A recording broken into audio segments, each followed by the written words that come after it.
Give us a second. And all right, what's up, everybody? Welcome to week 8 of the NFL season. I am your host, good old JR, with my co host, Brandon, from the Brandon Jano Show. What's up, my man? What's up, man? Ah, can't believe it's already week 8, and here we are. Yeah. you know, we beg for it to come back, and then when it comes back, the season just moves too fast, man. It moves too fast. So, So Uh, you fast. know, other than that, man, I mean, let's get on to some news first before we do our picks. So I guess we do have a couple breaking news, and then just kind of an update from where we stand with the whole Deshaun Watson thing.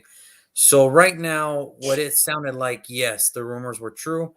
Carolina was a player; they are no longer a player, and getting the Deshaun Watson deal, so that they're out of the question until next year.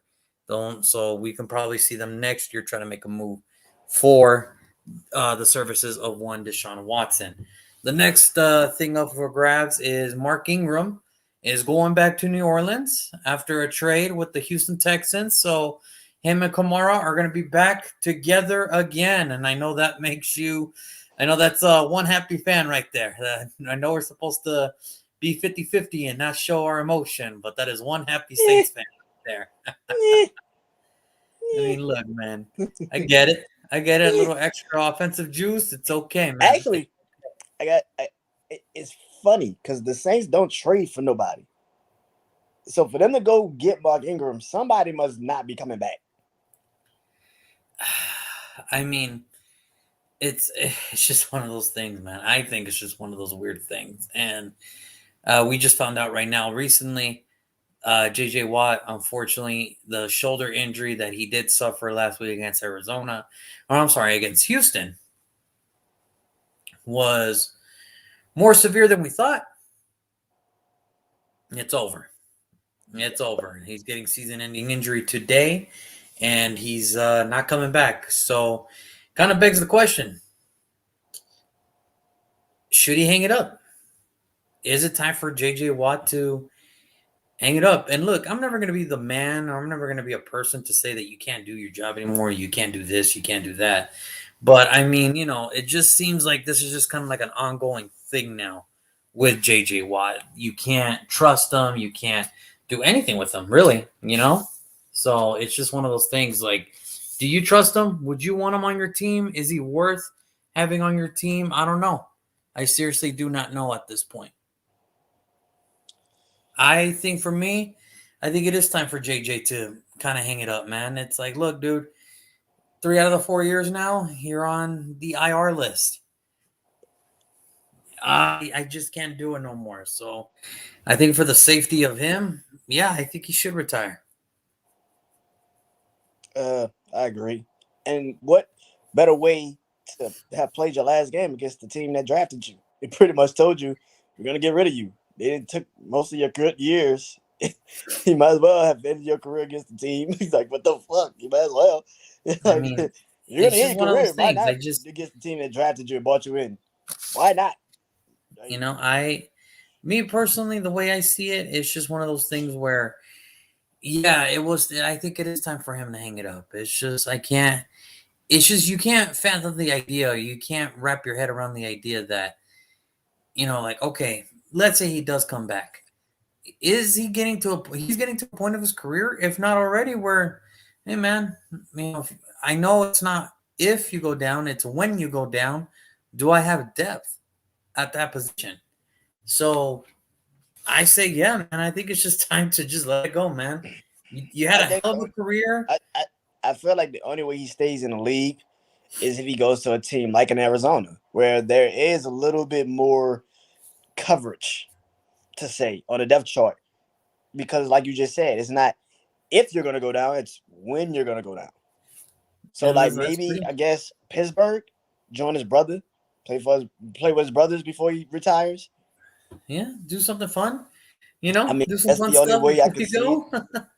Go to Green Bay, which is going to be probably in a rebuild team. So I don't think you want to go to Green Bay, but you know, Like I said, he's got to go to a team where it's just nothing but depth, and that's the only way that can yeah. help him at this point. So, you guys let us know: is JJ Watt's career over?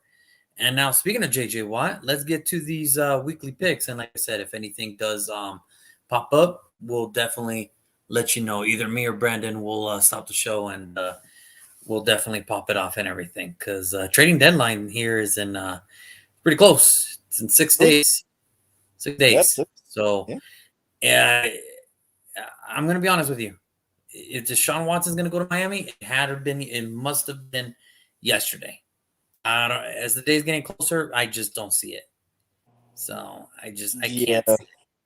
I mean, Well, unless they pull some miracle off Monday night. yeah. I saw it on Colin Cowherd's show where they were talking about everything is pretty much lined up perfect already, but they're waiting to see, I think, something about the situation. But he was like, There is yeah, no waiting. Miami's pretty much already signed in. They're gonna trade for him. So I don't know. Well, I mean, there is no waiting. You know what it is? He's caught up in some bad stuff. You know what's up. I mean, there is no waiting. So either Miami does it, or that's it. And I mean, do you trade Tua to Houston right now and be like, look, you have Jacoby to. Brissett, you're the starter for the rest of the year until we get Deshaun Watson. You have to. If you're gonna do that trade, you have to trade Tua. You have to, because you have to. You can't have Tua. I'm sure if Deshaun Watson, put it this way, Deshaun Watson comes to Miami, Tua's gonna go to Houston or Washington, whatever the case is, whatever the last rumor is. He's not gonna be a Dolphin if the trade goes through. Put it that way.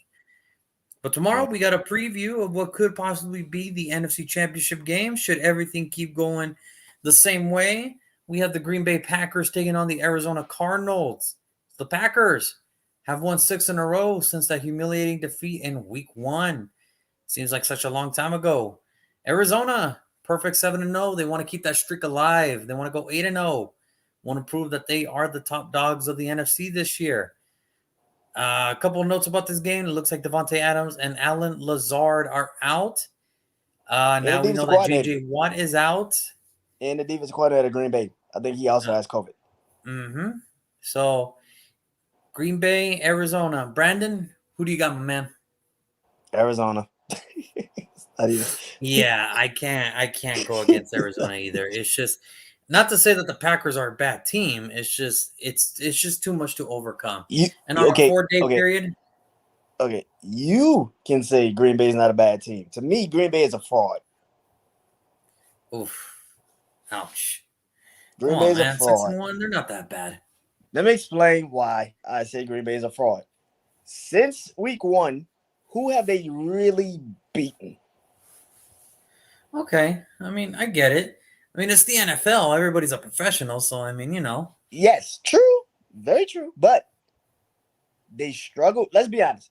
If Washington doesn't throw 3 turnovers, they have 3 turnovers in the red zone last week. Did he really beat Green Bay? Do Green Bay beat Washington?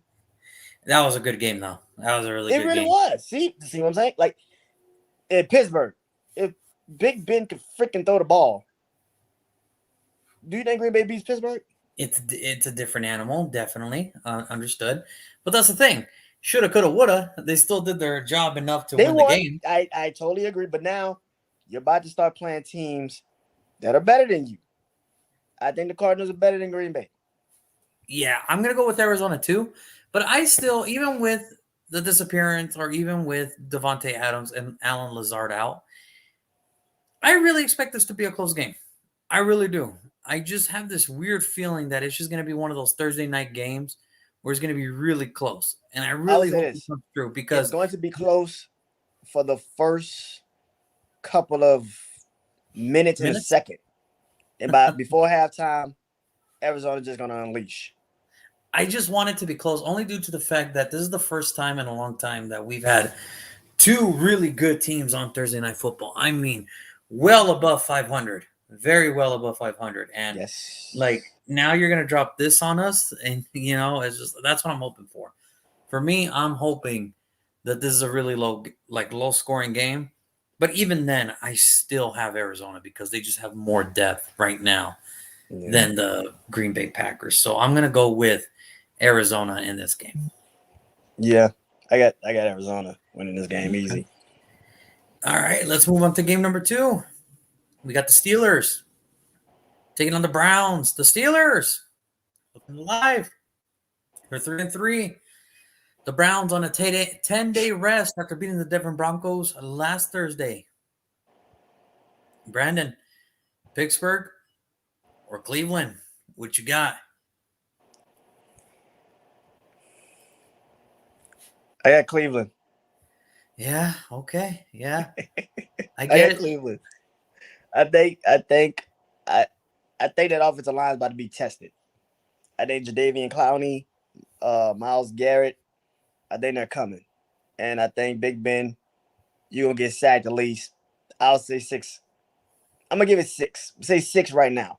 But I say at least a healthy 4 times Big Ben's gonna be on his ass. And it's not gonna be good.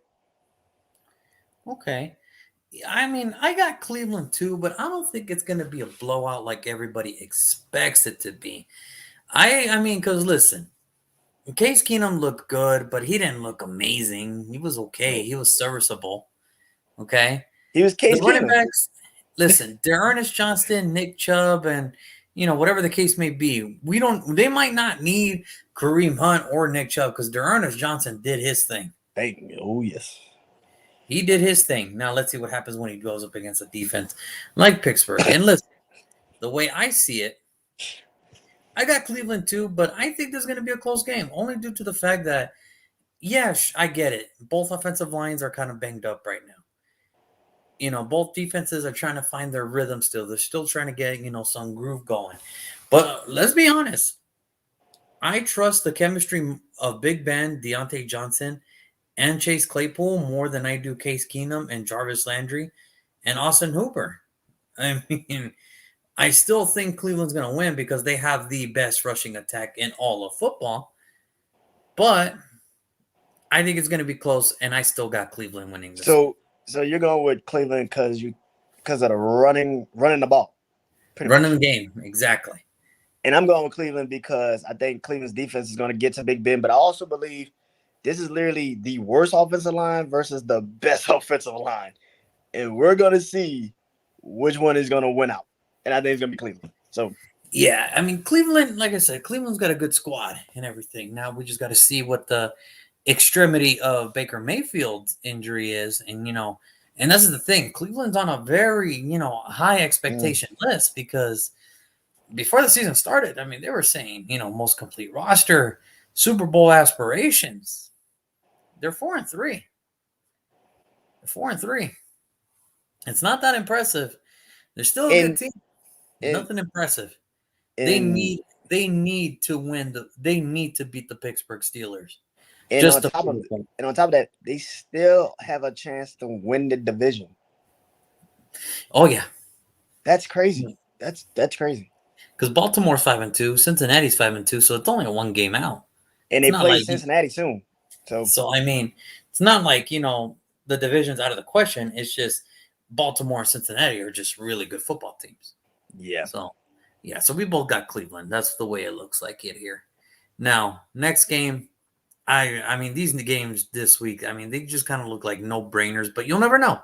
You never know. Next game, we got the 49ers taking on the Bears.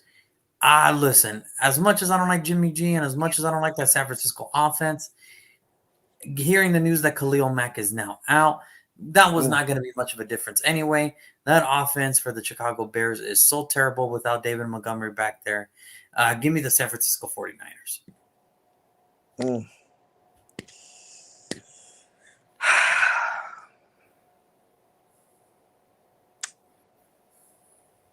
I got San Francisco. Yeah. I don't want to, but I got to take them. The reason why is because I feel like I picked Chicago, to be honest. I picked them, but then I'm like, Khalil's out. I was really thinking because, you know what? I'm going to go Chicago. Okay. I mean, I'm going to go with Chicago. The reason why is because Matt Nagy is on also COVID list. And that might be the best name for Justin Fields. it was the best thing for Derek Carr. It might be the best thing for Justin Fields. It was the best thing. It was the best thing for Derek Carr when John Gruden resigned. I mean, come on, resign, yeah. But I think with Matt Nagy being out, I think you're gonna finally see the offense that I think they're going to have no choice but to just run this kid. Do everything you can to just win this goddamn game for us. That coaching staff needs him to win. Because everybody's fired if they don't get this right. Well, The here's Bills the not thing. getting fired. They're I getting don't fired. understand. So, There was something that got me. Like, I don't understand how Mike Tomlin's on the hot seat and, he's already being linked to USC. And this guy doesn't even have a tenth of the resume that Mike Tomlin has, and he's not even. So it's like, come on, man. Mike Tomlin Really? has his first losing record ever. And y'all are screaming, well, he needs to go. What? Like, This dude here's just the had thing. This dude just had a quarterback called named Dove Hudgens, Yeah. and he won with him. Stop it. Like It's stop just, it. Stop yeah. it. But to go through with this, I got the 49ers only due to the fact, like I said, the receivers are better. The quarterback situation is better. The defense of 49ers is going to be better now with Khalil Mack out. Obviously, Hakeem Nicks is still dealing with that groin. We don't know how much juice Robert Quinn has left. And that secondary, I mean, we talk every week about Tampa Bay secondary. That secondary is like non-existent. So, again, I'm just going to go with the 49ers only due to the fact that they're the most rested team and they're ready to rock and roll. I mean, their offensive line, San Francisco's offensive line should be able to handle that defensive front of the Chicago Bears. I'm gonna go with Chicago. I think Justin Fields is going to take out frustration on San Francisco because he's going to be looking on the sidelines, but like, Trey Lance, you picked him in front of me, really?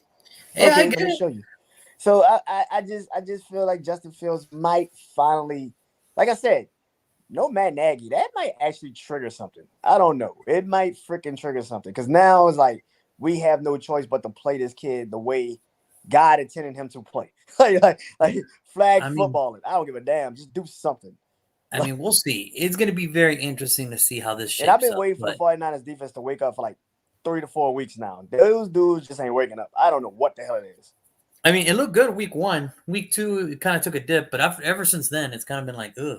Ever since the Green Bay game, it's been like, good God, what the hell happened? Yeah, it After you was gave just Aaron rough. Rodgers 37 seconds and he And threw. I can't even say week 1 they look great. They let Detroit come back. Yeah. It's like, And now we see how Detroit looks. So yeah. It's rough, man. It's really Yeah. rough now. Okay, that's our first one. So Okay. we'll see. Look, I don't even want to get into this. Bengals Jets. Zach Wilson's out. The Jets just look terrible all the way around. There's no better way to put it than what Greeny said. Adam Gase at least looked like he admitted that he didn't know what he was doing. Robert Saleh acts like he knows what he's doing right now, and I still have faith in him to turn that team around. It's just you can't turn it over around when all the free agents that you signed and all the high picks you got are on the sideline. I cannot see, even with the highs of the Bengals destroying the Baltimore Ravens, I'm still going to go with the Cincinnati Bengals here. It's the New York Jets. Give me the Bengals over the Jets. You know how I feel about teams coming off of like emotional victories. Like that was Oh, yeah. emotional Oh, victory. last week for Cincinnati, that was emotional as hell. That was emotional. The way they handled Baltimore was ridiculous. Mm-hmm. With that being said, even though I don't like emotional teams coming off of big victories like that on the road, remind you, I just feel like Cincinnati's just better than the Jets. It just boils down to that. You got a rookie There's a now. lot of teams better than the Jets right now. Clearly, but I feel like this one of those games that I think Cincinnati is going to moonwalk through. I think they're going to like sleepwalk through it at the beginning because I think they're just going to be like, we can beat this team any way possible. But it's gonna take a while. I think this is going to be the closest one out of everybody because, like I said, they're going to be so hyped that they just beat Baltimore and now they're number one in the division and pretty much number one in the AFC. If anybody knows this, they're going to be so hyped and they have one of the best offenses, and they have one of the best defenses. A lot of people don't know. They're in Yes, they top 5 do. of both. So it's kind of like, Oh, yes, they do. it's a tricky situation. I think they're gonna moonwalk. They're gonna sleepwalk through the first half. Second half, that's when you see Jamar Chase, T. Higgins, Tyler Boyd, Joe Mixon just run through the Jets defense, and Jets defense start I'm to. just gonna put it out there now. I mean, granted, I keep saying here every week, I would vote for Rashawn Slater. I would vote for Creed Humphreys. I would vote for Penny Sewell. It's Mhm. just Jamar Chase is just really freaking good at football. When what he had 200 yards Yeah, receiving. yeah. Name me I a mean, receiver that has 200 yards in a game. I'm not talking about a season. I'm talking about in a game against the vaunted Baltimore Ravens, who yeah. just destroyed the The Chargers the week Charger. before. Yeah. He had 200 yards. Oh yeah. The touchdown that he did, like when he spun off and broke like 3 tackles and ran down the football field. That 81 yarder. I was like, dude, that's no. You can't deny it. So pretty much LSU is going to have 2 back-to-back receivers, rookie year, win rookie of the year. Credit to Coach O.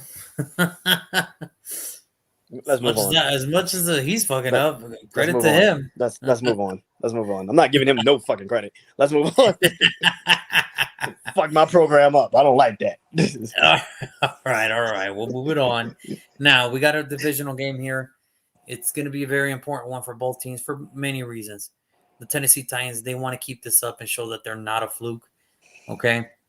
They're going to take on the Indianapolis Colts. Now, we said it was either going to come down to these two teams. Indianapolis has bounced back. They have found a way to bounce back and to come back from the dead and now have a shot. I'm not going to say that they're going to make the playoffs, but at least have a shot to be in contention for the playoffs if they keep rolling the way they do. Jonathan Taylor looks amazing. The offensive line looked clicking. Now, unfortunately, Paris Campbell is out for the rest of the year. That kind of hinders the offense a little bit, but they still have enough weapons to keep it going with Michael Pittman, Mo Alley Cox, and all that crew. Now, Tennessee, great wins back to back. Beat Buffalo Monday night. And then on a short week, you beat the reigning AFC champs, Kansas City Chiefs. Now, granted, their defense is pretty trash, but they held to Patrick Mahomes to 0 points in the half, and they held the Kansas City Chiefs offense to only 3 points all game. This is going to be a good one. And I'm going to roll with the Titans on this one. I really am. I just don't think the Colts have enough offensive firepower to keep it going. I love Jonathan Taylor, and I think, and I said it once, I've said it before to all my 49er friends. I do not know why you didn't go Jonathan Taylor, pick 31 when he was right there. You needed a running back. I get it. You had Breda, you had all those guys, but Jonathan Taylor would have taken this offense to a whole new freaking level, and you would not be in this quarterback mess that you are now. But again, that was back then. This is now. I think Jonathan Taylor is going to be one of the, bright future running backs here pretty soon in the NFL. But I just think the Tennessee Titans, as bad as that defense, I mean, granted, the defense looked amazing last week. But overall, it's been pretty rough up until now. I still think they have enough firepower to handle the Indianapolis Colts, which is why I'm going to go with the Tennessee Titans here. Okay. Again, like I said just a moment ago, I don't like when teams are coming off of super emotional victories. Mm-hmm. Granted, Kansas City sucks. They don't suck. They just have issues. Fucking horrible. They don't suck. They just have issues. They suck. Patrick Mahomes is the best thing, and he is terrible this year. How the hell is that possible? Anyway, oh my God. Listen, Tennessee coming off a very emotional win. Not just that, but 2 weeks, like you said, 2 weeks straight. 2 very emotional victories. That's that. Like the way they came back against Buffalo, won that game, then also winning against Kansas City. The way they won against Kansas City, I can't remember which game I said was going to be a blowout, but I think it was that one. No, yeah, I think I said that was going to be a blowout. which makes me feel like this pick is going to be even more crazier. I said on this podcast, I've said it on our Instagram lives. I'm done with the Colts. I've said it. I'm like, I'm done with the Colts. They got to show me something to make me feel like they have something. I'm going to be honest. They showed me something last week. To go into San Francisco in that pouring rain and Rugged weather. found a way to win. Carson Wentz actually looked like a freaking quarterback again. I was like, whoa, he finally figured it out. I'm like, okay, this is different. And here's the thing, and sorry to cut you off. Here's the thing that people don't realize. Do you realize that Philadelphia, if the Colts keep losing and Miami keeps losing, and the Eagles keep losing, Philadelphia is a very well team that could have 3 first-round picks in this year's upcoming draft in the top 10. Yeah. So, again, hey.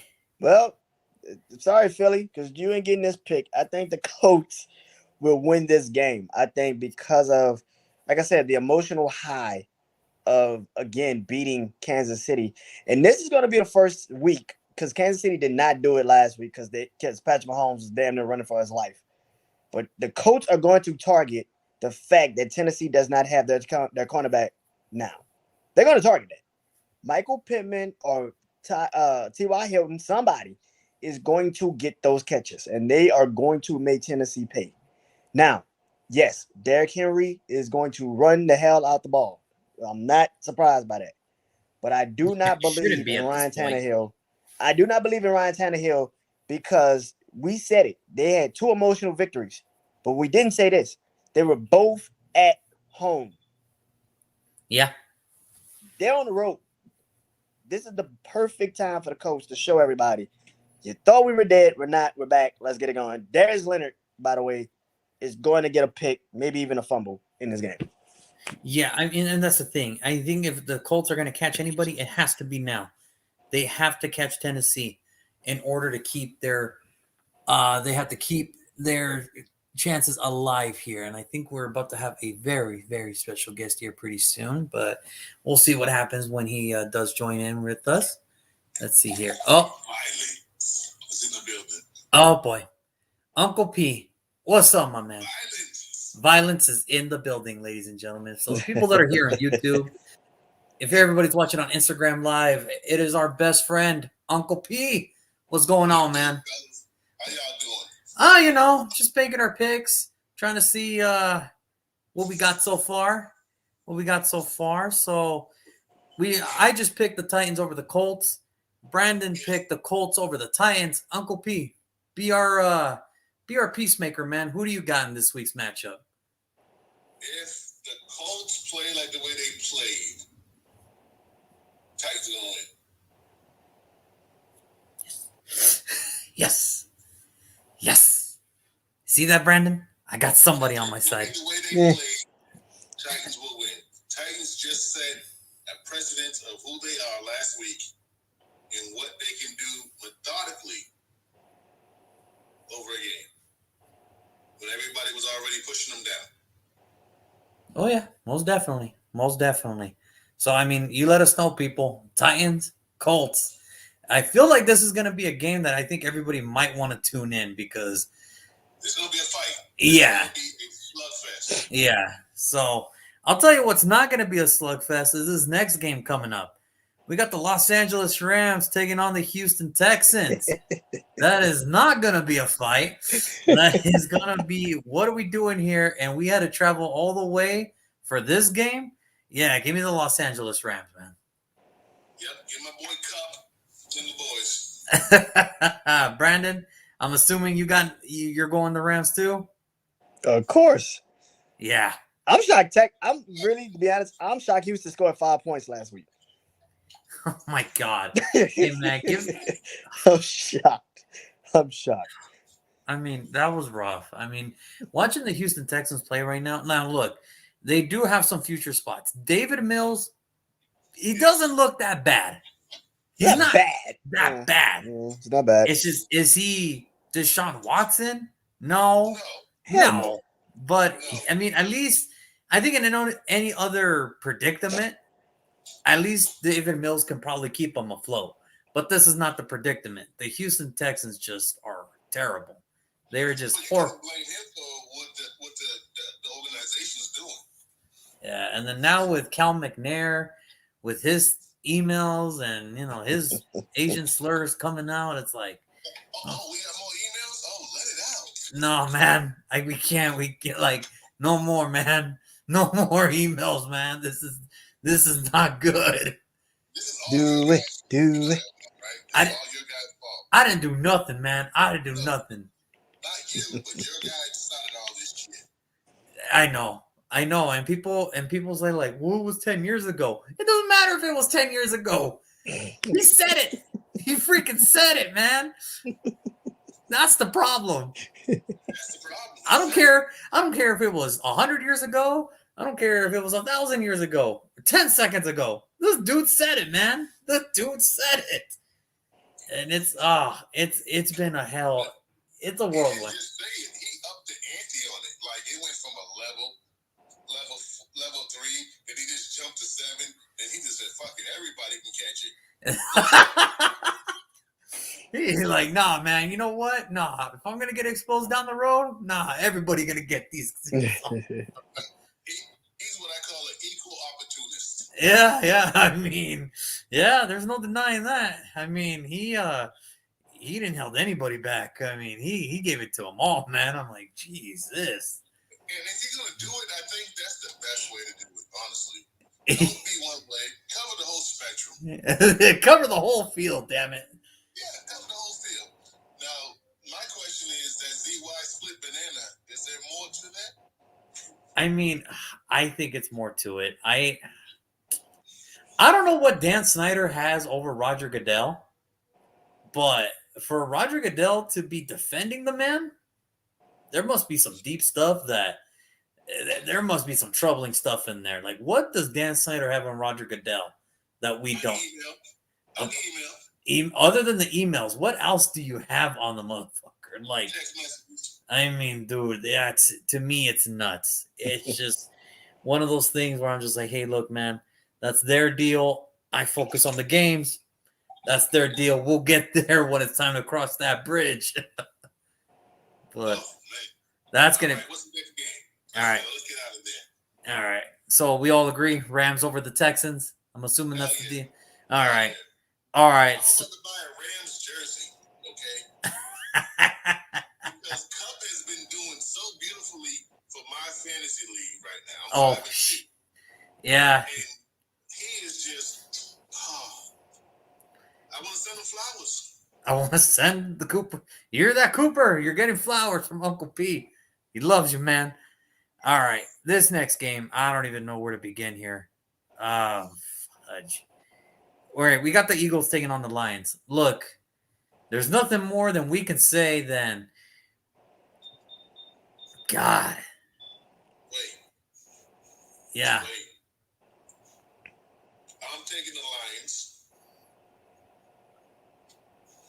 And because they've been battle tested last week game, you know what? It started out better than most people thought. That game went better than most people thought. Yeah, until Jared Goff gifted the Rams the win. But other than that, I mean, that was a text message and a couple $1,000, you know. I'm sure there was.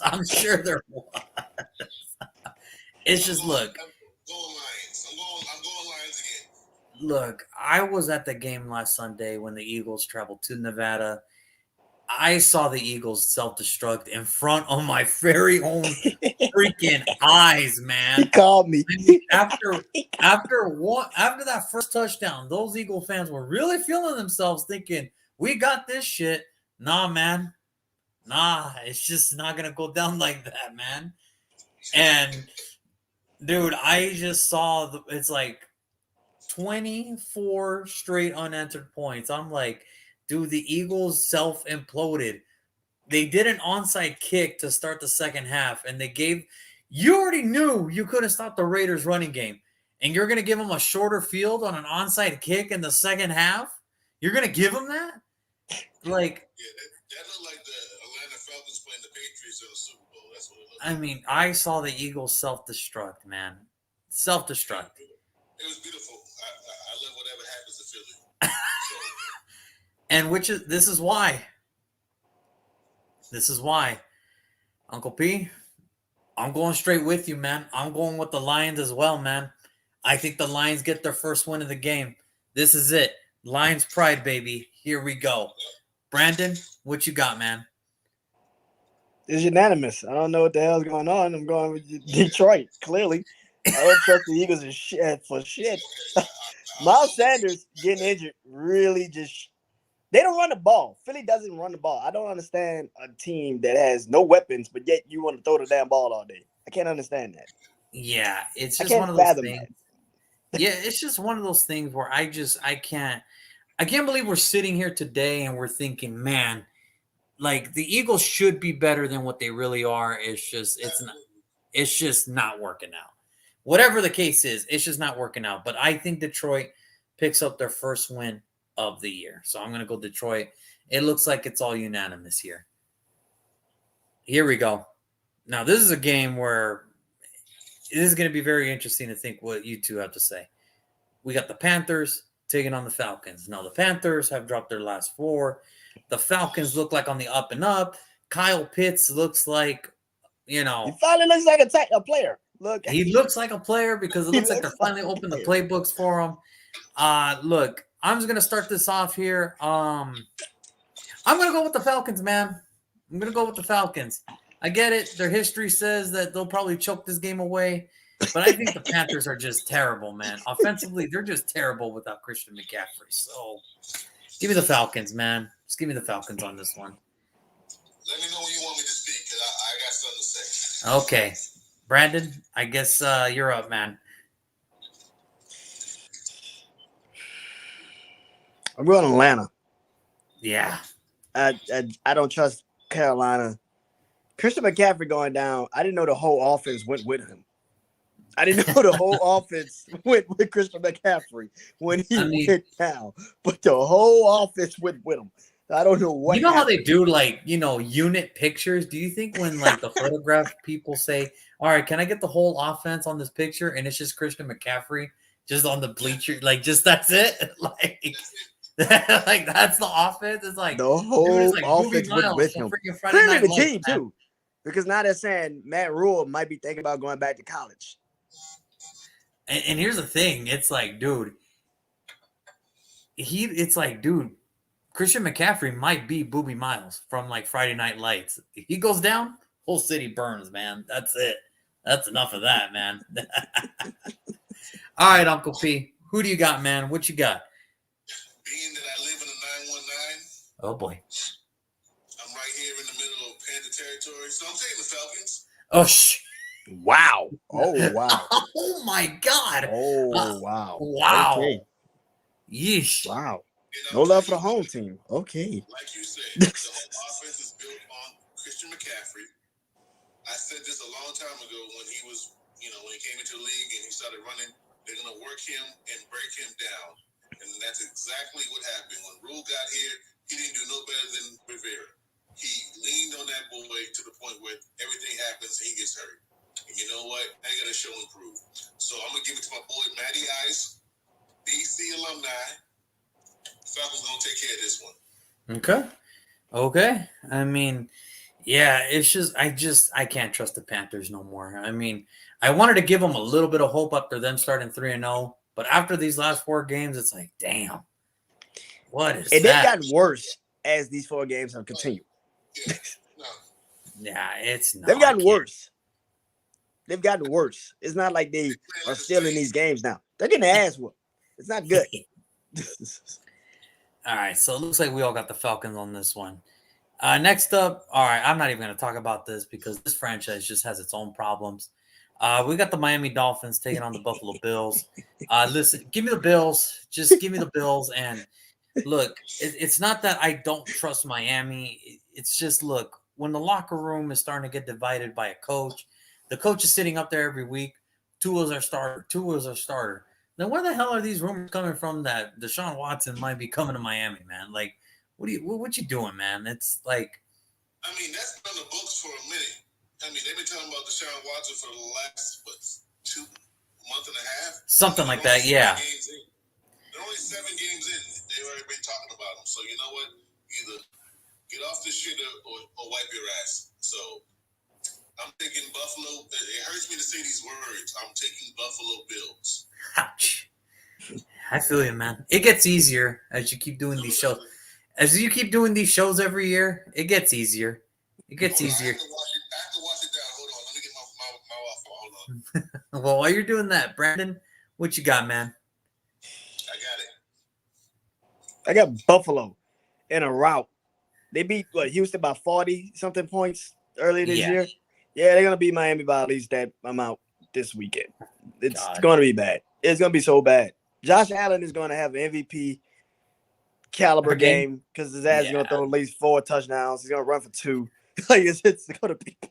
Oh, poor Miami, dude. They're just getting hit from all angles, and there's no stopping it until the trade deadline's over. Even with the trade deadline over, they're still going to have to hear about it. Like that's going to be a prolonged thing for Miami, and it's just. I'm going to be honest with you. I don't see Brian Flores coming back. I don't. I don't. It sucks and it's true. If he gets to the end of the season, I'll be surprised. Yeah, I mean he'll make it to the end of the season. I'll just be surprised if he makes it past Black Monday, the day where coaches get fired. Yeah. If he gets past that, then damn, they're really. The Tua's getting his ass out of there because it's just like damn. If he gets past Black Monday, he's not going nowhere next year. I'm telling you that. Right Yeah, if he gets past that, then it's like I can't believe he gets one more chance at this. Like, damn. And I get it. Does he deserve a chance? Maybe. It's like, look, you took a team, not good your first year. You kind of knew that. You kind of jumped the gun on Tua when you benched him for Ryan Fitzpatrick. You were supposed to kind of learn from that.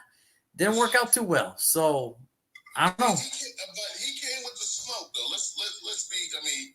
No. Hey, you're right. He came with the smoke, and he lit some shit on fire.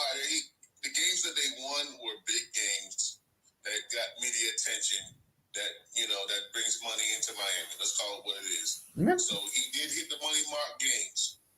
But right now, he's in that regular Miami slump. It's just, there's nothing that I don't think anybody can say that can save Brian Flores' job. So it's just, I don't know. Now, here we go. Here's a game where I think everybody's going to get a little bit excited right here. We have the visiting New England Patriots traveling to the West Coast, taking on the Los Angeles Chargers. Now, the Patriots, all right, you beat the Jets last week. Cool. That's 2 of your victories so far is beating the Jets. And, it's just rough right now. The Chargers, they took an ass whooping last Sunday against the Baltimore Ravens. I hate to do this to you, Uncle P, but I got the Chargers only due to the fact that, Mac Jones is getting better every single week. I just don't think they still don't have the weapons to keep up with the Chargers, and I think the Chargers defense can hang around just enough to get the Chargers offense a little bit more possession time. Ravens lost last week, bro. What do you mean? No. I mean 2 weeks ago. 2 weeks ago when they played them. My bad. I watched that shit. 2 weeks ago. I apologize. All right, man. I already know where Uncle P's going to go. So, Uncle P, you're going last. Brandon, what you got, man?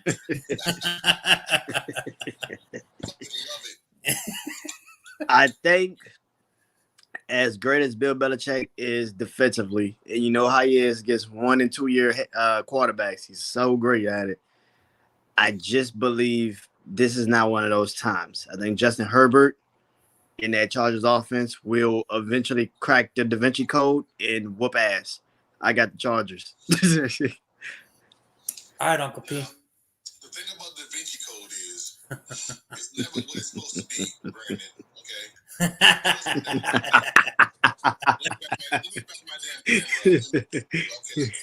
So we beat the Jets. Okay, no big deal. It's how we beat the Jets. Where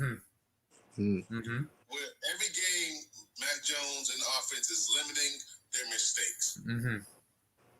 The play calling is getting more exploratory. It's not the same regular. The first 2 games are pretty much, catch and go kind of thing. Mac Jones is slowly becoming into his own. He is. And he's comfortable. The O-line is doing a great job. Remember, the Jets also get paid to play a game as well. They suck, but they get paid to play a game. Oh, yeah. Oh, yeah. So, what kind of game we don't know, but we appreciate. So, obviously, I'm taking my Patriots, and it's going to be a surprising upset. Because remember this, Tampa Bay was Tampa Bay. And they damn near lost if it wasn't for a fucking field goal. Yeah, that field goal was amazing. Actually, that was a pretty good kick. So let's not forget, and you played Tom in his home field. That's Tom's home field. Tampa ain't Tom's home field. He just visited. Yeah, pretty much. He played in Tom's backyard. So I'm taking the Pats for a surprising upset. That's all I'm gonna say. Okay. I mean, it's just put it this way. If the Pats lose, I will order a Raiders hat. 6624 Escalatra. All right. So look, you gotta hold on to the faith, man. I get it. Because really think about this. When you really look at the AFC, like right now as a whole playoff picture wide, it's not impossible to get in. I mean, yeah, granted, Buffalo obviously is going to win the AFC East because they're just that team. We don't know what's going to happen in the AFC North. We don't know what's even going to happen in the AFC West. And obviously Tennessee, Indianapolis, only one of those two teams is getting in. That's it. So, when we're talking wild card, the realm of possibility for the Patriots to get into the wild card, it is definitely not out of the question. They cannot afford no more inputs. There could be no more impulses, no more mistakes. They just have to play. Right. And I like I said, they're learning, he's learning to limit his mistakes and be smart what he's doing. Again, he's a rookie, but at the same time, he's still a professional. Look, Mac Jones, this is what I see from Mac Jones every week. They're opening the playbook more and more and more and more. When we first saw the first 3 weeks, I'm like, what are they doing to Mac Jones? Like, they're not even giving him a shot. They're just telling him this is your first read and your second read. If you got nothing, run it or throw it away.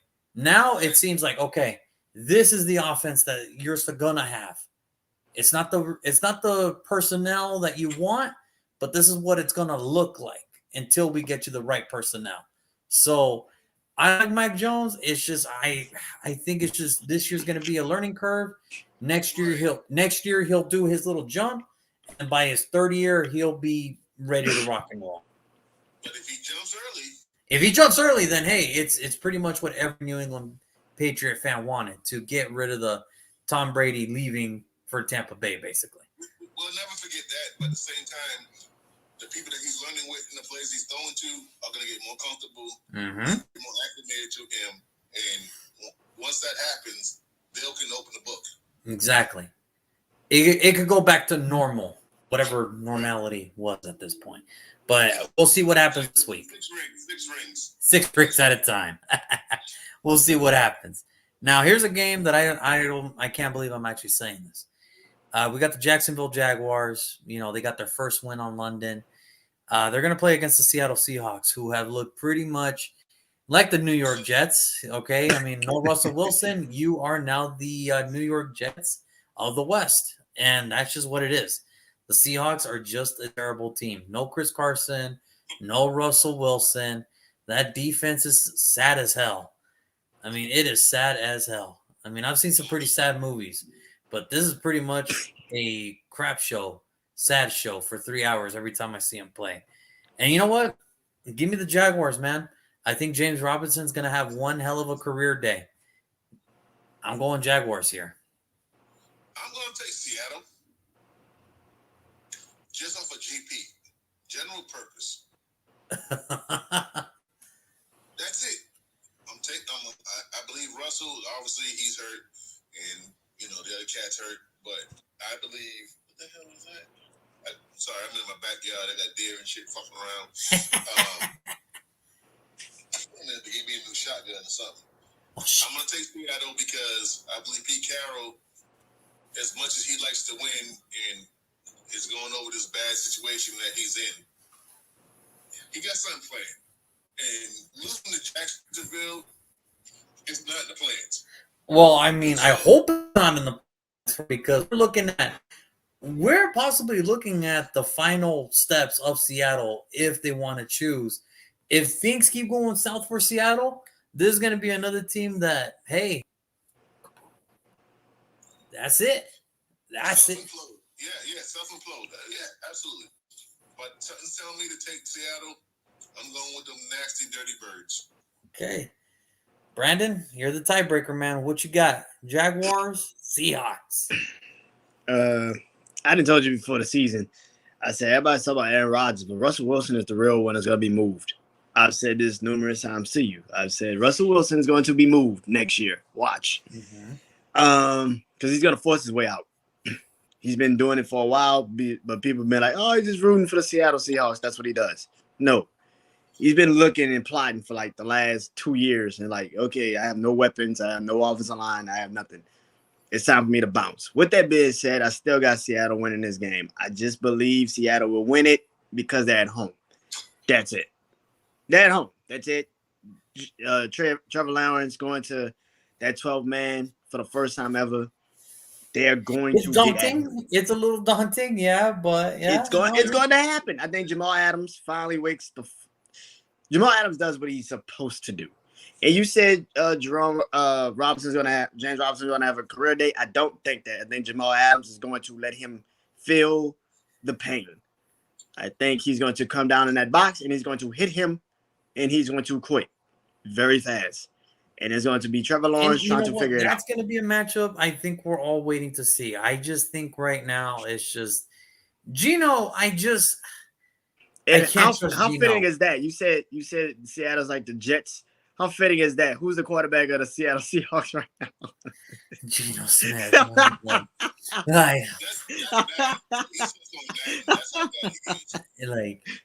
I mean, I get it, man. I get it. It's tough. It's tough. But if Trevor Lawrence gets hit enough times, it's gonna fuck him up. Oh, and that's any quarterback, most definitely. But I just I don't know, man.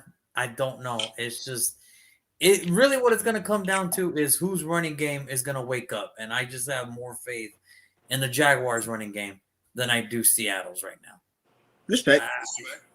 I mean, that's just the way I see it. But look, if we get a chance to see one-on-one James Robinson versus Jamal Adams, I'll make sure to Tebow that shit.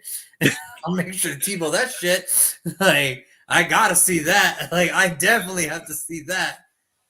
So we'll see. We'll see. Now, here we go.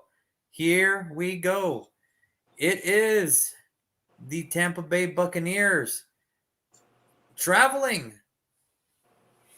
to Voodoo City, New Orleans. They're going to take on the Saints. Now, the Buccaneers, we get it. Their defensive backs coach was kind of out. It happens. Richard Sherman took over the duties. And I'm not going to lie, they look pretty good. Now, obviously, it was against Chicago. Granted, they're still professionals. They have to play the game too. But, hey, improvement is improvement anywhere you can take it. The Saints, short week. They beat Seattle at Seattle. Monday night, the whole world was watching. The defense looked amazing. The defensive front finally looked like, after weeks, finally came alive. Dennis Allen, the man I've been pounding the table that deserves a second chance as a head coach, finally found the key ingredient to make the pass rush effective. It's just not going to be this week, man. I got the Tampa Bay Buccaneers, man. I do. They're just too good right now, man. They're just too good. I got Tampa Uncle P, what you got? Want me to go? Or Yeah. give it to Brandon? No. Go ahead, Uncle P. You next. Oh, I'm taking TB12, baby. The Bucks are slowly getting back to clicking. What that boy name? Number 13. What that boy name? Mike Evans. Evans is finally eating. The run game is fucking pretty much unstoppable as far as yards per carry. So, who that there? I'm gonna go with Tampa Bay. Yeah, I mean, yeah, it is what it is, and like I said, it's just one of those things. Brandon, you're up next, my man. Who do you got? Uh-oh. Okay. Oh, Gentlemen, Okay. what's up, Captain? Uh-oh. how are we doing? We're How we good. doing, sir? We good. We're doing well. I thought that you were NFL Week 8 predictions, and I'm thank you for allowing me to come on board here. No. Uh-oh, I smell that. I definitely wanted to chime in. As credentials, I'd like to offer and submit that I am undefeated in my Pick'em League. Bam. There it is. I haven't got them all perfect, but It happens, man. It's a hard business, man. It's a hard business. It definitely is, but I'd like to, join in with you guys if you don't mind. Yeah, come on in, Come man. on in, baby. Sweet. All right, so all right, here we go. So what do we got? So Brandon, who do you got, man? Tampa Bay, New Orleans. So everybody's pretty much picking Tampa. It's looking like Tampa. Okay, that's awesome. I love that. That is incredible. I remember last year, around this same time, everybody chose Tampa Bay. I remember this. Oh, here we go. There we go. They played them Here in he Tampa comes. Bay, close to Halloween week, and beat their ass like a drum. This week, actually. You think they're not about to do that shit again? You must be out your mind. I got the Saints in a fucking blowout. I don't know what the fuck y'all are thinking. Tampa's gonna get their ass whooped in this game. Oh. It's not gonna be funny. What? Oh, Tampa getting that ass whooped apparently. Tampa's gonna That's get their it. ass Brandon handed said. to them. It's not even funny. I said what I said. I agree with Brandon. I think that Tampa Bay is going to take. Y'all talk about Tampa Bay looks. Y'all said the same shit last year. Tampa Bay, oh my God, do you see? They just signed Antonio Brown. Look at that offense. They are going to run over the Saints. They got their ass whooped. I think that Tampa Bay. And they're going to be in the dome. They're going to be at New Orleans. Tampa's going to get their ass whooped. It's not even going to be oh my God, it's going to be an ass whooping. It's going to be so bad. It's going to be so bad. Oh my God. Tom Brady going to look like he's 44. Tom Brady's going to look like he's 44. Holy shit. It's going to come down to an old-fashioned shootout, and Tom is John Wick right now. And look, Brandon. And that's look, the thing. You guys think it's going to be a shootout. It's not going to be a shootout. okay, and you know what, Brandon? Listen, man. Listen, Brandon. Listen, man. I respect you, man. We've been doing this show now for 2 months.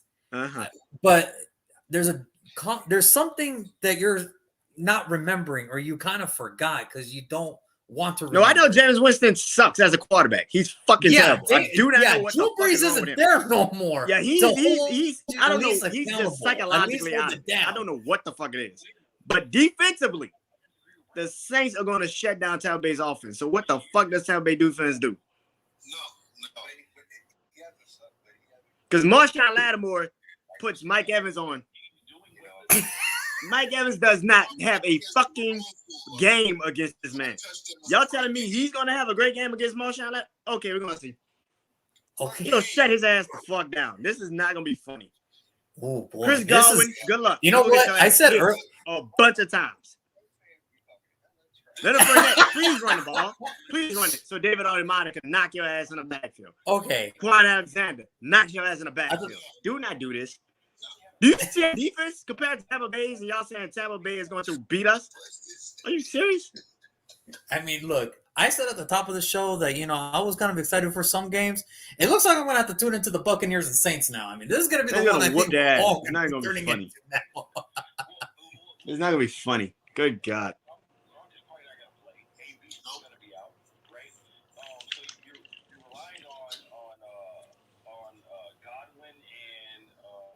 Evans. No. What's the other wide receiver's name? Evans. You're relying on Godwin and Evans to carry. Cool. So Sean Payton, let's not forget that Sean Payton is the victim. I'll say victim. He's a victim of bounty gate, right? Sean Payton is not a defensive slouch by any stretch of the imagination, right? And so you got Brady, right? And I'm a Patriots fan. Let me go ahead and put that out there right now. Okay. So I like you better. Come on up. I'm a Patriots fan. I'm from Boston, right? I'm gonna go ahead and put that out there. I'm from Boston. All the time. Where you from? Roxbury. Oh shit! I'm from Lynn, City. Lynn, the city is thin. Come out. The way you came in. That's it, baby. Born and raised. Special for sure. So I'm a Patriots fan. So Okay.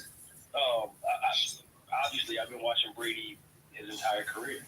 I'm still a fan of Brady, but I think that Sean Payton is a defensive genius, and he's not going to let Brady beat him this time. He's going to force somebody else to do it. And with AB out and them depending on Godwin and Evans inside of the passing game, you're not going to be able to run on New Orleans because New Orleans they have a pretty stout run defense. So it's going to be up to Godwin and Evans to beat them. And I don't think they have it in them. And Jameis Winston hasn't been traditional Jameis Winston this year. No, yes. Where he has 30 touchdowns and 22 interceptions. He hasn't been that guy. He's been the 21 to 6 guy. That we saw at Florida State. So I'm looking at him right now. He ain't playing bad. I mean, he's not playing bad at all. I don't want to label Jameis Winston as a game manager, But he's not doing the stupid turnovers like he used to do. He's The a game turnovers manager have now. cut down tremendously. I think Winston is a game manager, actually. And he's actually embracing that role this year. But when you have Kamara and Thomas and, people like that on your squad, you still got Hilton, Peyton, Taysom Hill? Yeah, you got Taysom Hill. By the way, we just bought back Mark Ingram. Okay. I mean, it sounds like, this is going to be one of those. It feels like it's a toss-up. Like, I'm pretty sure America's going to be split on this one. And this is going to be one of those games that's like, all right, well, I mean, if New Orleans wants to get back into the dance, this is the team that they kind of have to go through. Can they do it again? For 6, right? Tom's going to throw for 6 TDs. Oof. This game, you think so? Oh, absolutely. No, I want to say 6. I don't got that app now. Listen, I'm willing to take a side bet on this right now. Let's virtually handshake and put our cash app tags inside of the chat, right? And let's bet a cool 100 on this one. No, I got nothing on that one. That Tom Brady's going to throw for 6 TDs? Nah. Nah. It's not happening. He would have got 6 last week if they didn't pull him. But here's the thing. I have Tom Brady on my fantasy football team, right? Me too. I would love for him to throw for 6, but it's not happening against Sean Payton. It's not happening. No way. Not against that. No. And I think that this game is actually going to be the opposite of what America expects. America expects a shootout, and I expect it to be somewhere between. I expect it to be like a 31 to 28 New Orleans victory. Wow. Okay, that's low scoring. That's a lot lower than I thought. Well, I mean, because you got to realize, man, these are NFC rivals, right? Brady doesn't have his top guys, right? And for the record, like I said, I have Brady on my fantasy team. I also have Godwin on my fantasy team. So I would love for Brady to throw 6 touchdowns, 3 of them to Godwin. I would love for that to happen. But I honestly don't have that happening in a sense of the NFC because you got to realize that Tampa Bay won the Super Bowl last year. Tampa Bay won the Super Bowl last year. And with that happening, yeah, Steve, shut that down. With Tampa Bay winning the Super Bowl last year, it put a target on their back. And New Orleans is one of those teams in the NFC that has something to prove. New Orleans, Dallas, they're all on the bubble. Right, but Tom's already proved it. He has a target on his back forever. I've said that Tom Brady's been the GOAT since 2018. Okay. And because I'm a Patriots fan, right? Yeah, 2018. The numbers don't lie, though. They don't. But this finally game, just conceded that this last season. Yeah, there's no. Welcome to the club, Timo. Come on. We got room for you. Don't even worry about it. As Patriots fans, we've been saying this for quite a while, right? But I mean, I honestly don't see. I see this being more of a defensive and special teams game than I do an offensive game. More of a shootout. I can see that. I can see that. Well, I mean, like I said, I think we're all excited for this matchup. I think we're just ready to see what they're gonna do, and let's see who can just put up the better game plan. Is it gonna be Sean, or is it gonna be Bruce? Is it gonna be no risk it, no biscuit, or is Sean just gonna go back to his old ways? I mean, we'll see, and I can't wait. And I'm sure Brandon's gonna be right there, front and center, at his TV or in the Superdome, ready to go. Tell Brandon the same thing. If the Saints, I'm sorry, if the Saints beat Tom Brady, I'll buy a Saints hat and wear it. You better go get your money because that shit don't happen. Oh, that's not a debate. You gotta start making an investment because that's exactly what's about to happen. Here's the thing: Bruce Arians has more weapons at his disposal than Sean Exactly. Mm. So that's where the chess match is going to come in. That's why I'm so excited about this particular game. Like again, I'm a Patriots fan, right? Like I think that the Patriots are going to pull an upset this week as well. But you know, I already said it. that's my heart, you know, talking. But I think that in this particular Chargers. No, Chargers. No, Chargers. Chargers. You guys got Chargers this week, yeah. Yeah, we'll beat the Chargers. I mean, that's We'll beat the Chargers by a field goal. oof. That's gonna be fun. Now this is gonna be a game. I mean, it doesn't have a lot of interest, but there's some interest to some people. Washington, Denver. Nah. This is actually might be the best game this week.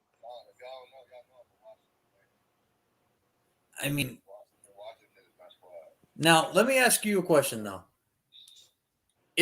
Are they just underperforming, or is it just they're not ready yet? Because defensively, I thought Washington was going to take over this division. Yeah, I mean, like defensively for real. I mean, I don't really like the scheme that we be running, and just that real for real. It seems like that we ain't really switching nothing up, just running the same shit. It seems just adjusting. But we could have even won this past week against the Packers. We was on their goal line 4 times and didn't convert. Not once going forward on 4th down, not getting it, turning the motherfucking ball over. Yeah. And listen, And the defense was actually playing good these last 2 weeks. We was on Pat Mahomes for like 3 everything, like ball 2.5 quarters, and we was basically playing good against Aaron Rodgers. And when you keep getting stops, and then the motherfucking offense ain't scoring, you know what I'm saying? Eventually, the defense only gonna be able to do it so much. And let's be real, Washington, they have some nice key pieces to that franchise. Terry McLaurin, Antonio Gibson, Logan Thomas is going to have to get healthy, but he's a key piece down the road. The defensive line is going to be amazing. That's going to pop off eventually. Washington's there. They just need to put it together, man. It's not. I think Henne's your guy, man. Henne's your guy, bro.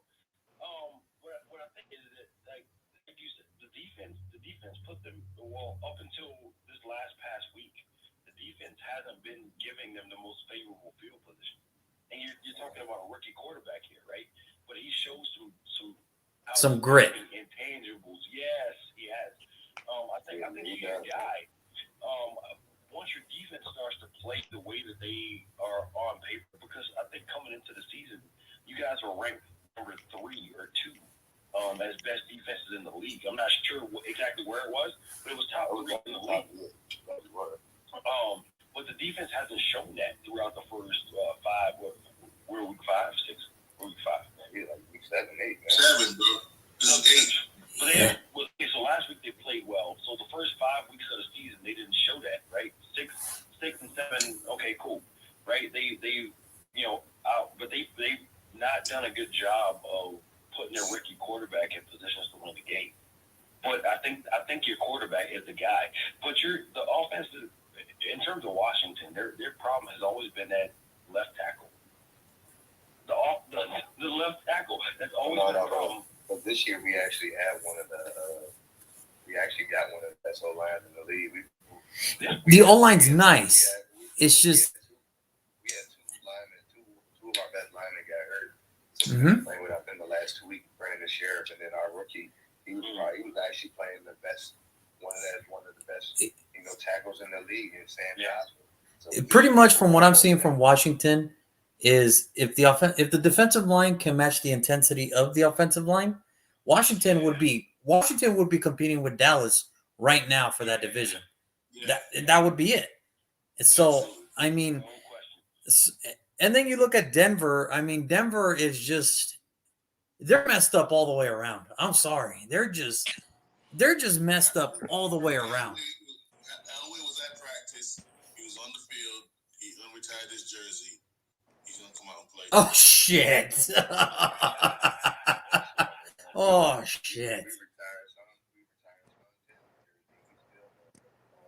Oh man!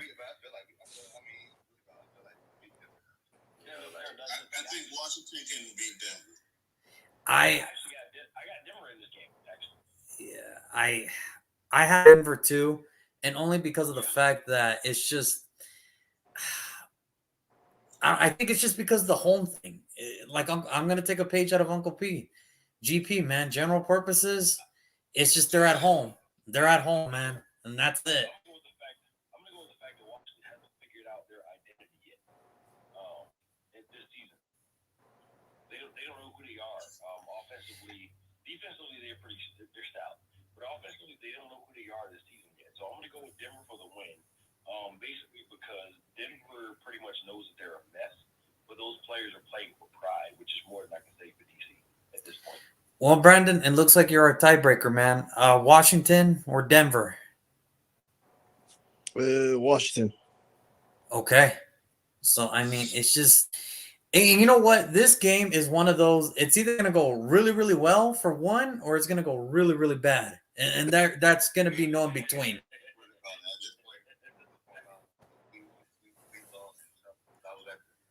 We lost to Texans this year. We should have beat the Chargers. We You damn sure should have beat the Chargers, bro. But that's what I'm saying. When you don't know your identity, you don't know how to finish, right? Like look at all of the great fighters, like Mike Tyson, right? You knew he was gonna finish the fight with an uppercut, or the uppercut was gonna set up his finish, right? It was signature for him.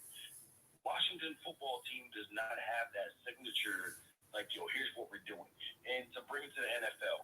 Right, when Tennessee has a lead in the fourth quarter, Derrick Henry's getting the ball. If you look at, he's a rushing leader right now, but the majority of his yards come in the fourth quarter when they're leading.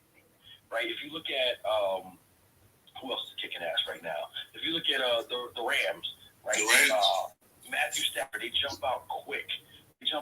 Right, and they have Eckler who's running through the yards, but the majority of his hardcore. His yards, 50, 75 of his yards come in the fourth quarter out there already leading, and they're just managing clock. You look at Arizona, right? They jump out fast. D-Hop has his touchdowns in the first half, and the running back is just running up fantasy stats at that point. And the rest of the teams that are keeping pace, they have an identity. They know who they are. And that's not the case that's not the case for Washington. They don't know who they are. That's why they can't finish. I mean, this is, like I said, this is one of those games where for some team, it's going to go really, really bad, really, really quick. And for one team, it's going to look like kumbaya.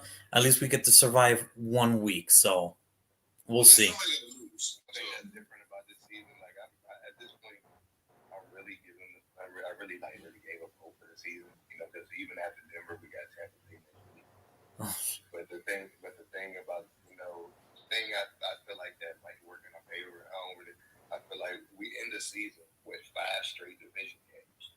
The last 5 weeks, we had 5 straight division games. So I feel like depending on what we do before that stretch, if we can win the division games, I don't know. It's just one of those things. Timo, I think that you're right though, because the Philadelphia is suspect, right? Oh. So you guys can sneak a wild card spot at the end. You're right, absolutely. Depending on what you're doing in these division games, but that's gonna matter. It's gonna matter hardcore what you do before these division games roll up. But I think that you're right. Like the Giants, that's a winnable game. Philadelphia, we already won and over. And that's what I'm saying. It shouldn't, it's just. Again, right? That's a wonderful game. Philadelphia is definitely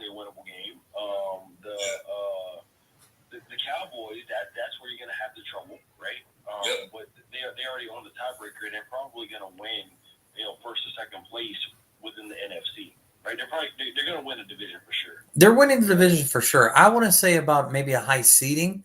If anything, I think best case scenario for Dallas would probably be third. It would be third for me. No, I mean, looking at their schedule, like Dallas has all winnable games remaining. Yeah, they do. But even then, it's like, imagine this. Imagine the Rams have to come to Dallas. You think the Cowboys can compete with the Rams right now? I do actually. When Dak Prescott is on, listen, bro, when Dak Prescott is on, he's playing out of his effing mind right now. Mm-hmm. So if the Rams were to play Dallas on Sunday, I'd have a hard time picking that game. I mean, I guess, yeah, right now. But I mean, the way it's looking like, listen, I got to give props to Dallas. That defense, yes, it is improving. I just don't think they can stop a high-powered offense like the Rams. I don't think they can stop a high-powered offense like the Cardinals. They could probably keep toe-to-toe.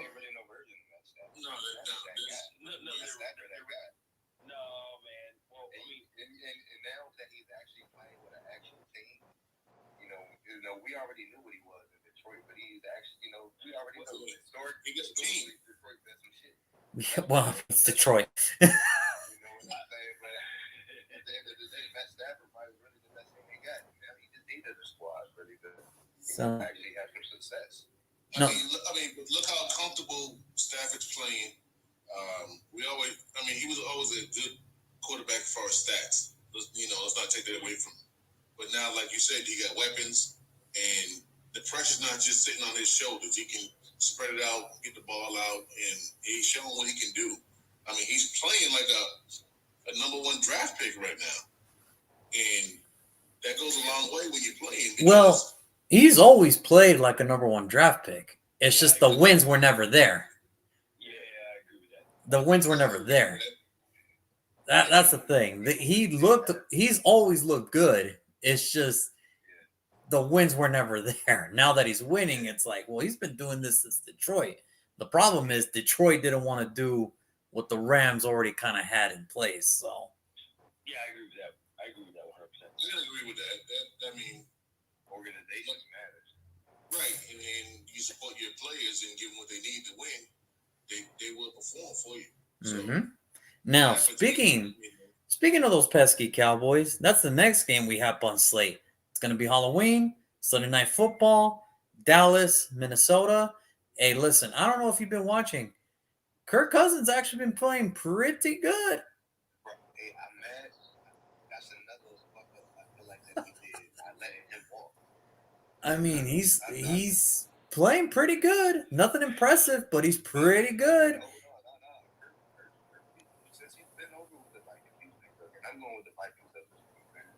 I'm taking Kirk Cousins to talk and Cowboys over Dak Prescott.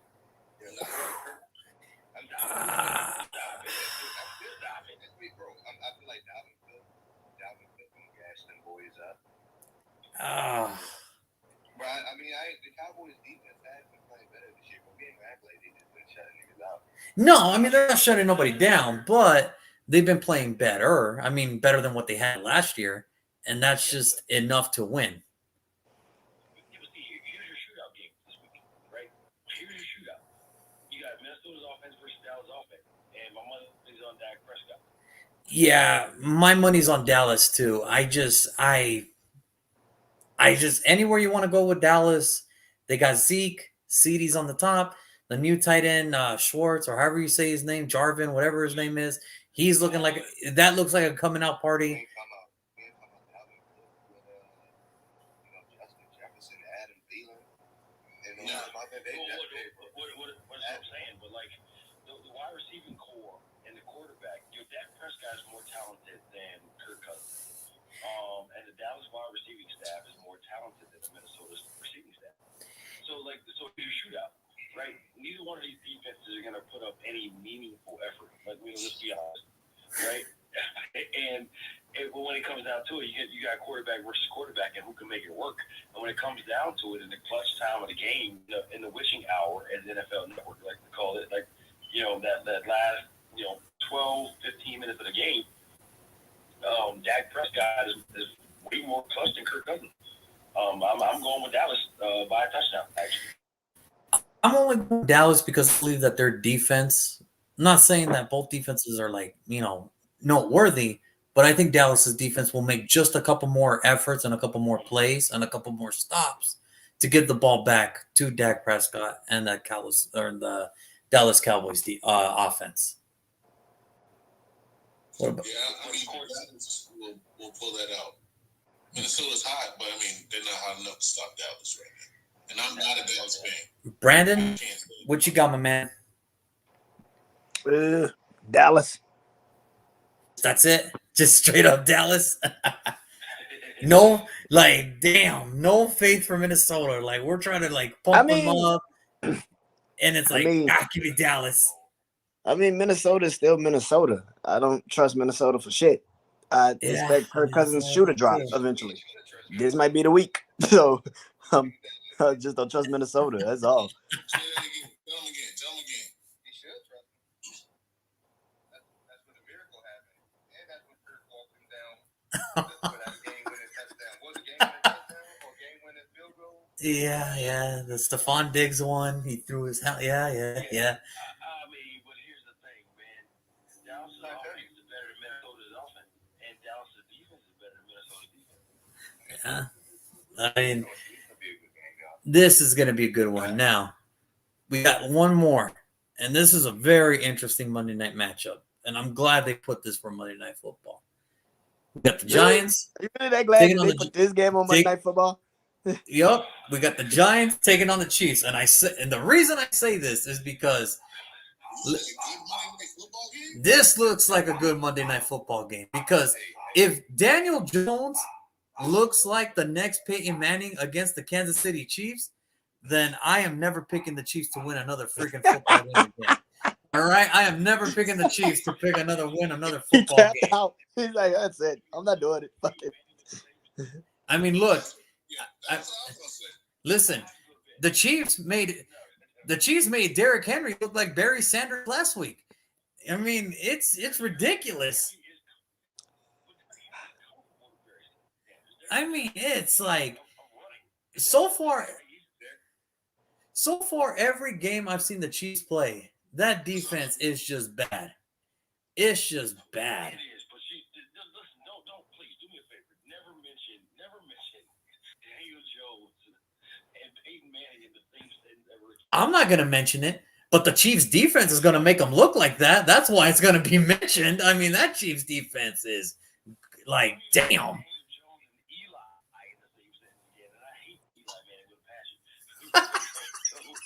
Please don't swear at me. Do not use Eli's name again, please. I feel your pain. If anybody else on this panel feels your pain inside, sir. We're both Patriots fans. We're both victims of the other man. Yeah. Of the worst one, though.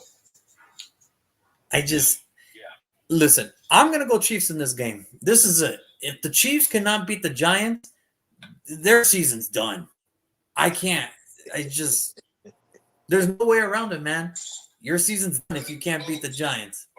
Crazy part about it, everybody's looking at NFC teams, NFC East teams, and just look at our records and be just feeling like we just walk overs. Like, even though the team's gonna be winning, we be fighting. The Jets be fighting. They be 0-5 of all 5 games that they lost from those games. You know, so that's what they call it. I mean, I feel like I'm going with the Chiefs, but I think the way I know this, when you brought this game up, y'all just was talking like the Chiefs this automatic blowout. No. Not a blowout. Yes. A win. No. Yes. It'll win. No, the Chiefs should hang 40 on these guys. And if they can't, if the Chiefs can't beat the Giants, I am never trusting the Chiefs for the rest of the year until something dramatic happens. Like I don't know if Patrick Mahomes will be like, "Hey, man, I need to give you back $300 million right now because I need you to buy all defense for me right fucking now. Here, I will give you $300 million back right now." I mean, dude, it's just the Chiefs defense is so bad. And Brandon, credit to Brandon here. who's been telling me for weeks, and I'm thinking, all right, look, it's been bad before, but the offense always bails them out. Nah, this is a new historic bad. This is NFL history bad. I mean, when you're getting running backs that are getting 200, 200, 200 every week rushing yards, dude, eventually you have to stop. Like, eventually we have to take it back and say the Kansas City Chiefs are just not that team. So let's not act like that they won't. They could be closer at any moment, but No, that was his point. Teams caught up on it. I feel like teams caught up on it a little bit. Yeah. Where they just basically like we're gonna dictate the team play and really make Mahomes actually have to play quarterback. They're not really one of the type of offenses where they just really just nickel and dime you down the field, and you know what I'm saying. They really just take you. They really trying to stretch you down the field, And it's just not working. But see, but Mahomes is that good though. He can do that. He is. It's just, I mean, but they're not defeating Tyreek Hill though. and Brandon brought up a good point. Brandon brought up a good point. Yes, Patrick Mahomes is the best player on the Kansas City Chiefs. He is. But when he has the most turnovers in the league, that's a problem as well. He's doing some bad throws as well. Yeah. How many of those were his fault? Yeah. I'm not ready to crucify Mahomes. I mean, but he's still. I mean, if he's still doing it, it ain't really saying. It ain't Nah, basically just saying what it is. Like I mean, like some turnovers ain't gonna be your fault, but you know what I'm saying? Like a lot of them is. Like even when he played against us, or he played against Mahomes. But let's be real, man. Like 8 out of 10 Patrick Mahomes interceptions are not his fault. Yep. They bounce off the hands. You know what I'm saying? The guy tries to catch it with one hand. He's looking up the field too early. When he played against us, man. And for the sack, we was in for the sack. He just lobbed that joint up while he was going to the ground. I 8 out of 10. I can agree with that. I can agree with that. Right? They're not Mahomes' fault. Like Mahomes is a beast, man. But the thing is, you're missing. I have yet to see the Honey Badger take the field for the Kansas City defense, right? Which is, I mean, there's something significant there, right? Because he's like the emotional and the smartest, defensive. I'm just, look, this is how bad it is for the Chiefs for me. This is how bad it is. Week 2, Baltimore gifted you 14 points. They gifted you 14 points, and you still lose. If that's not, I don't know where else to go from here. At this point, yeah.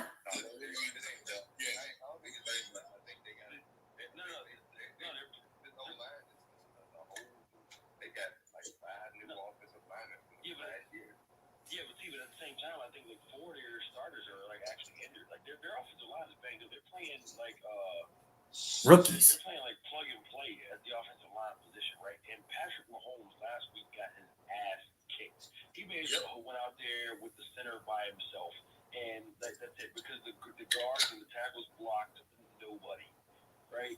And the minute that he finished his 3-step drop, the minute he stepped up into somebody else's face mask.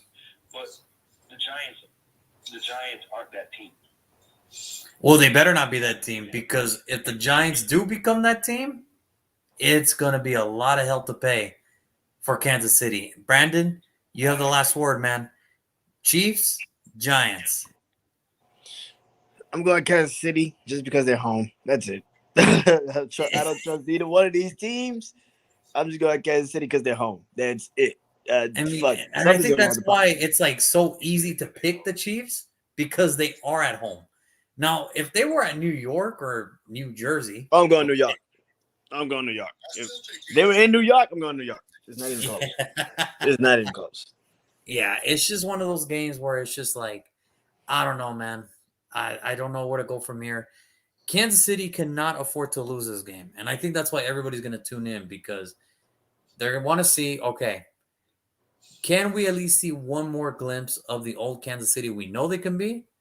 Or are we going to keep seeing the same Kansas City we've been seeing all year where, hey, man. I mean, listen, at some point in some part of the team, of the game, somebody's going to figure out what you do. And they're going to start taking away some shit. Yeah. So, Mahomes is fast. Let's get that out the way. That boy can scramble. But he get a hold of his ass, start putting some 200, 300-pound man on top of him, rolling over. It's going to take a toll on your ass. And he like that. And to his credit, you're right. Yeah. I've seen Mahomes' face this year where it really just looks like he'd be out there crying when shit don't be going his way. Right. So that's that Peyton Manning, don't touch me. Oh my God, you guys let him get through. I'm not buying you a Rolex. It's reality, baby. This is it. So it's up for Andy Reid to come up with a scheme that's going to work for them. They have not been working Tyreek Hill. They haven't been working a lot of people. Now, here's some things that I actually kind of like did some deep thought process of what could be wrong with Kansas City. And there are only two things that came to my mind is this. They haven't looked good since that report came out that Andy Reid's son, DUI, hit the little girl. That girl's now fighting for his life. What was that? That was before the Super Bowl. Exactly. And then just now this season, Andy Reid suffers a heart attack after the freaking game or a mini stroke after the game. I mean, is it fair to say? No excuses, but maybe their mind is on something else rather than the game itself? Okay, but Arizona, their coaching staff with the head coach, they all had COVID. They were out of there. They were playing with, secondary coaches. Yeah. They still went out there and performed. Yeah. I think it's more to deal with the league just finally figured out Patrick Mahomes. That's it. It's just I think that's pretty much what it is. because you know how everybody says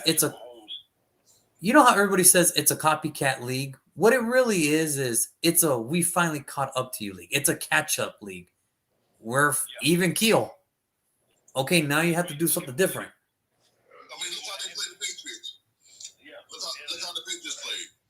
And then everybody, When Miami unveiled the Wildcat, right? It was They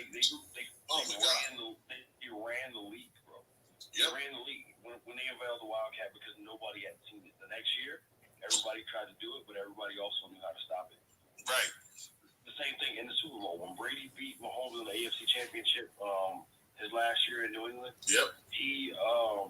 The Belichick defense was more credit than Tom Brady was because Tom Brady had no weapons on offense other than Julian Edelman, which should be a first ballot Hall of Famer, by the way. Absolutely.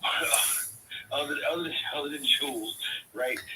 He had no weapons there, right? And so Wasn't Gronk still there? credit. He was hurt. He was injured. He was injured. Yeah, he was injured. So really, Bill Belichick gave the league the blueprint to defeat Patrick Mahomes. Yep. Right, you kick his ass when he's on the field, and you keep him off the field when he's off. That's how you beat Patrick Mahomes. And Tennessee did it. Tennessee did it perfect to a core last week. They did it perfect to a T. I mean, you look at it. Tennessee is a running based team.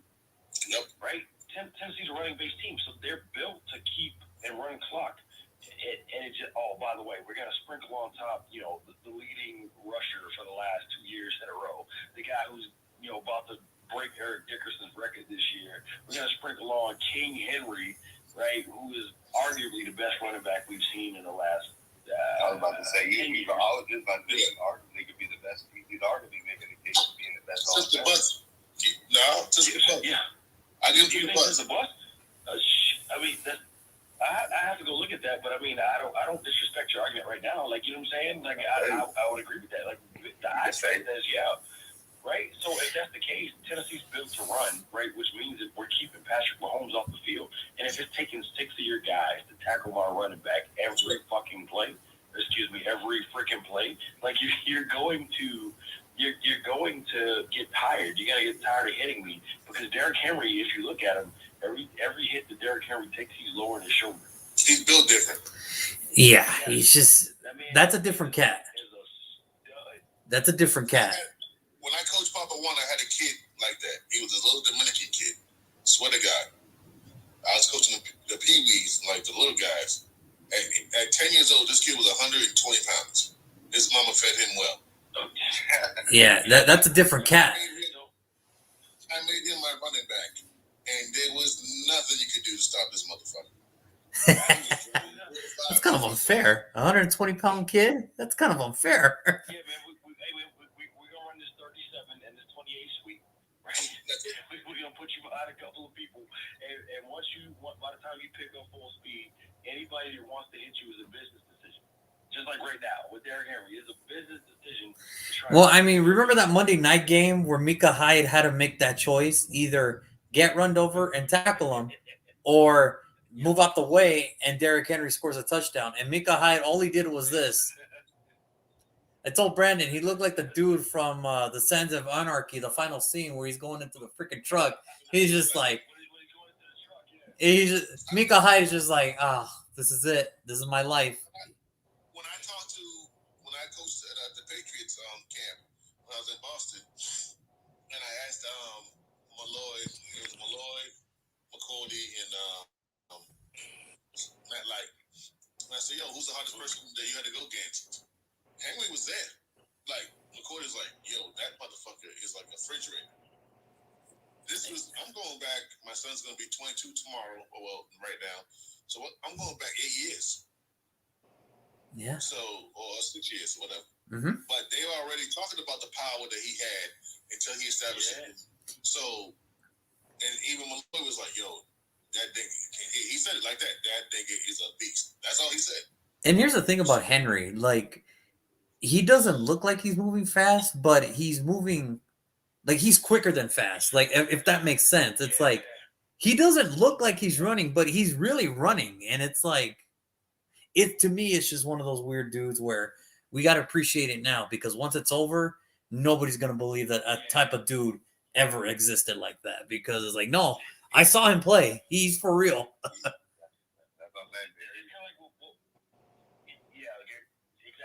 Exactly. Like saying, like when we talk about Barry and how he shook and broke so many people, like you don't believe it. Like except for every Thanksgiving, it was on your TV, Dallas versus Detroit, on your TV every Thanksgiving, right? And you saw Barry Sanders do what Barry Sanders does, man. Like he was one of the elite, but it's so hard to believe. I'm trying to tell these other people, Dalvin Cook's the best running back ever. No. Let me show you where he got his. Let me show you where he got his game from. I mean, it's arguable. I mean, no. Not Dalvin Cook. I'm still talking about Henry, but Dalvin Cook is that guy. Yeah, I mean, Henry can have an argument in like 4 years, 3 years, 2 years. If he keeps doing the way he's doing, I mean, then it's like, damn, we're really gonna have to start rearranging some of these all-time running backs, because it's like, it's just damn. You don't have the linebackers like the Grant Lloyds and everybody else, out there, power linebackers that run up the middle and stop that run. Like Drew. Would you take him over Adrian Peterson? Huh? Derrick Henry. What about him? Over AP? I'm assuming, right? Both in their prime. Brandon? I'll take AP. Prime. AP or Derrick Henry in their prime, Brandon? Adrian Peterson. AP? Adrian Peterson. But it's I understand why you went there, because he's getting there. He's getting to that level of, oh my God, did we remember when AP did this? Like, where he's getting there. Adrian Peterson went into Chicago and had a 296-yard rushing game when Chicago's defense was one of the most vaunted defenses ever. Yeah. Derrick Henry ain't done shit like that against no defense like that. Yeah, I know. It's not impressive as 296, but I mean, he's had. Then he had a 282. Like, come on, stop it. That's what I'm saying. I think we understand what you meant, because it's like we said, Derrick Henry is getting to a point now where he's reaching that level of, damn, we really got to think about it. It's like we really got to think about this real quick. But I mean, if Derrick Henry keeps going the way he's doing, and he has another 2,000 yards rushing year again, dude, that's. I think he's gonna break Dickerson's record this year. Actually, If he breaks that record, the only thing I don't want is there's always going to be that one person on the internet. Well, it's because he had an extra game. Who gives a shit?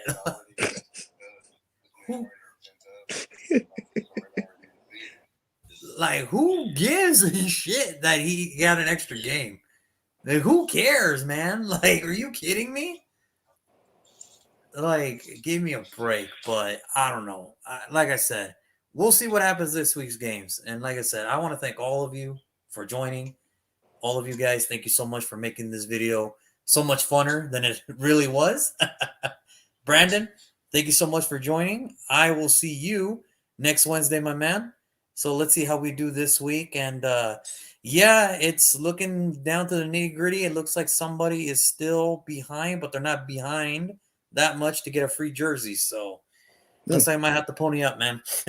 Oh, wow. Yep, it looks like I might have to pony up, man. But I will talk to all of you guys. What was that? Oh, no worries. Anytime, man. Anytime. All of you have a wonderful night. Good luck to your guys' teams this week. I am going to enjoy my bye week. Thank God.